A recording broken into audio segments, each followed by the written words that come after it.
शिवम शिवकरम शांतम शिवात्मम शिवमार्ग प्रणेतारम प्रणमामि सदा शिवम। हर हर महादेव। तिलक पत्रिका की टीम पहुंच गई है त्र्यंबकेश्वर ज्योतिर्लिंग की यात्रा पर और यहां पर हम लेंगे महादेव का आशीर्वाद और यही आशीर्वाद वीडियो के माध्यम से आप सभी दर्शकों को भी प्राप्त होगा। तो आइए चलते हैं और करते हैं महादेव के दर्शन।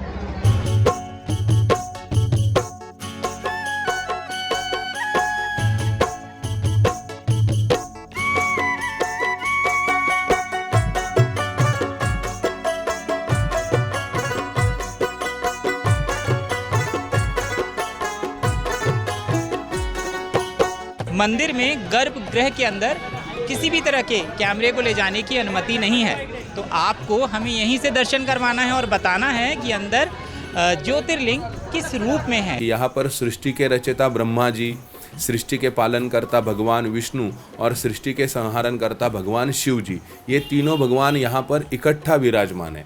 ये एक अनोखा ज्योतिर्लिंग है कि ये तीनों भगवानों का पूजन यहाँ पर एक साथ किया जाता है।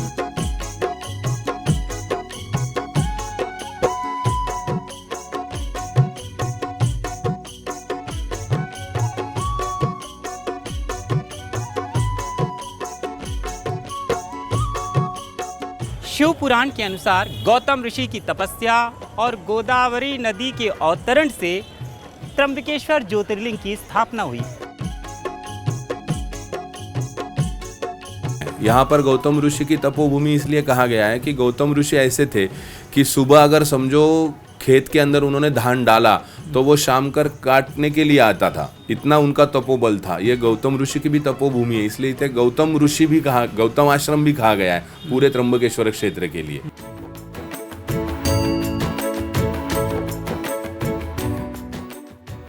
ये कुशावर्त कुंड है, जहाँ पर वो कोने में जहाँ पे लाइट दिख रही है वहाँ पर भगवान विष्णु की प्रतिमा है और माँ गोदावरी की झलक वहाँ पे हल्की सी थोड़ी सी दिखाई देती है। लोग यहाँ बताते हैं कि उस ब्रह्मगिरी पर्वत के पास से गोदावरी माता का उद्गम स्थल है वहीं पर, और वहाँ से माता अदृश्य होकर चलती हैं और भगवान विष्णु के उस मंदिर के पास थोड़ी सी हल्की सी दिखाई देती हैं और इसके बाद सीधा नासिक में पंचवटी के पास वो कल कल छल छल बहती जाती हैं। ये शाम का समय है और यहाँ पर अब आरती का आयोजन होने जा रहा है। हर शाम यहाँ पर दिव्य भव्य आरती होती है और भक्त यहाँ पर देश दुनिया से आए इकट्ठा होते हैं और माता की आरती का आनंद लेते हैं। चलिए आप भी देखिए यहाँ पे किस तरह का माहौल है। लोगों के हाथों में दिया है और सब दीपदान करने के लिए सारे लोग अपने हाथों में दिया लेकर बैठे हैं।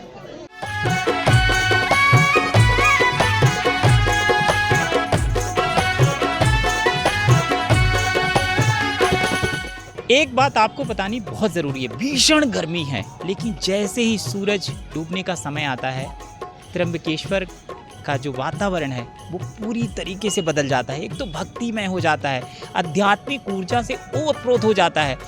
ब्रह्मगिरी की पहाड़ियां हैं चारों ओर, ऐसा लगता है थोड़ी देर में वर्षा हो जाएगी। इतना सुंदर और शीतल वातावरण कि आपका मन यहाँ से जाने को बिल्कुल नहीं करता और ऐसा लगता है ध्यान लगा के महादेव के मंदिर के प्रांगण में बैठ जाएं और यहाँ से कहीं ना जाएं।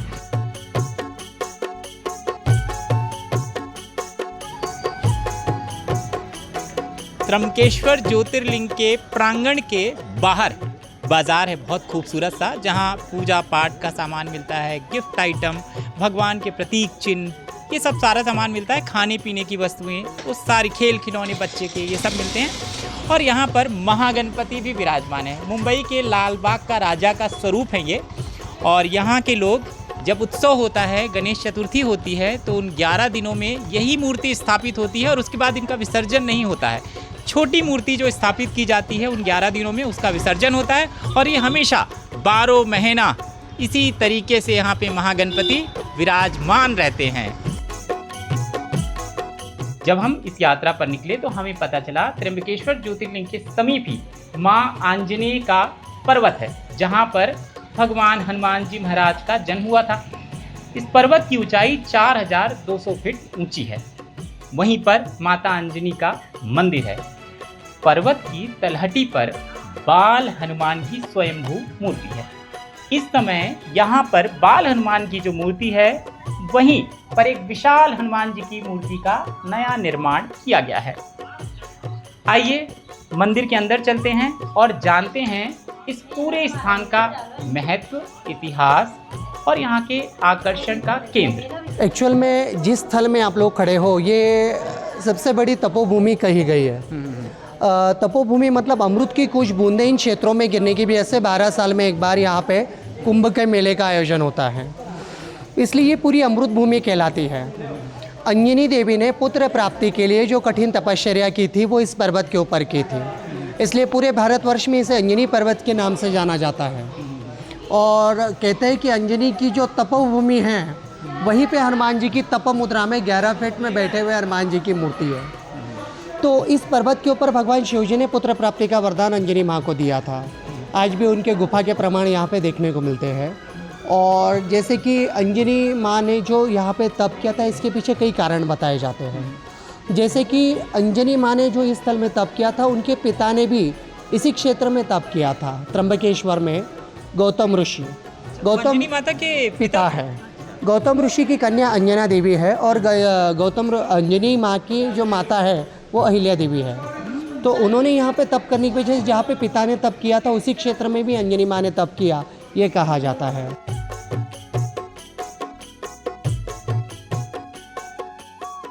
तो हमारे साथ त्र्यंबकेश्वर ज्योतिर्लिंग की यह यात्रा आपको कैसी लगी? अवश्य अच्छी लगी होगी।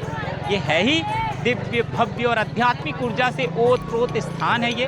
तो अब देर किस बात की है, आप भी बनाइए योजना, अपने संपूर्ण परिवार के साथ आ जाइए महादेव के दरबार में, कर लीजिए दर्शन।